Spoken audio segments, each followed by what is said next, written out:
So before we start to do our mask painting, what we're going to do is practice making a gradient using paint. Right, so we're just working with tone. So tone is light and dark, and we're going to be using paint. So just the block paints. So we're working quite a dark paper, so it means that we'll have to mix up the paint really pretty thickly to make sure that we get good coverage. But the first thing we're going to do is fold our paper into different sections so that we can give, we can have like a few different tones to practice.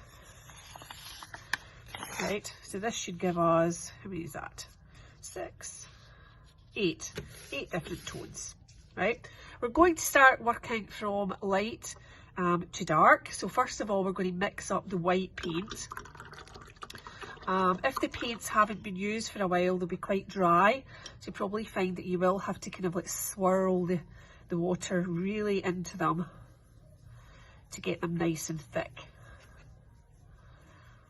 And this is a good way to practice getting different tones, is actually just working with white and black.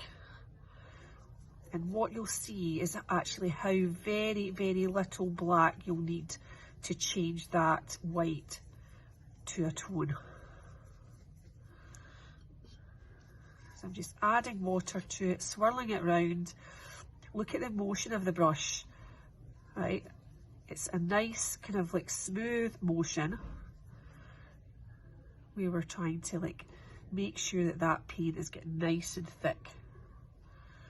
Right, we're not squashing down with the brush because that ruins the brushes, and we like them to last a long time. And if you take care of them by treating them well, they should last you years and years and years. And if you're really, really gentle with them, that's the best way. To get the best painting is tone. Right, so if you can see, I don't know if you can see even the screen there, but I'm starting to see just sort of like little bubbles appearing.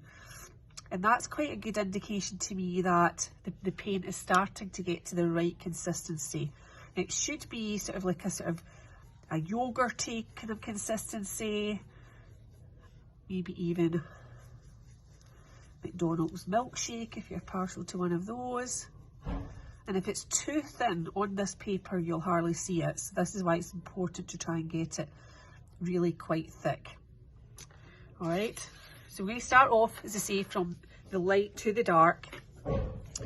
And what I want you also in your painting is don't just kind of like almost scribble when you're painting. I want to try and keep the brushes, the brush strokes quite neat. Right, so I want you to make, when you're working with this, actually be trying to keep the brush always going in the one direction like this. You see, even that needs a little bit more water in there. Might even need a few coats for that first one, especially because there's no black in it yet.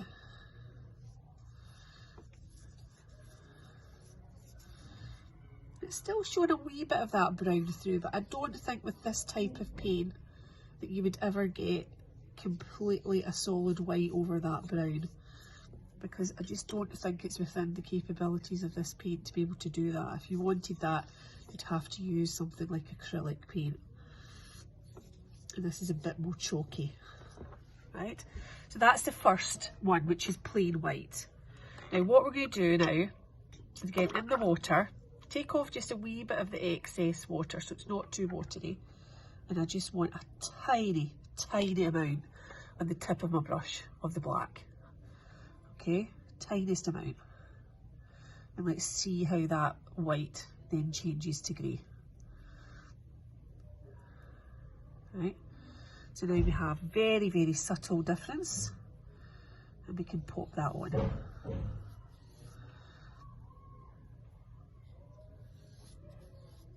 Just need a tiny wee bit of More water. Right.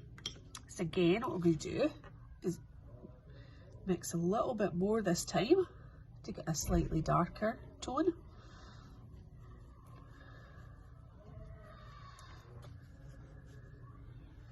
As I'm painting this, I can actually hear the Christmas music behind me.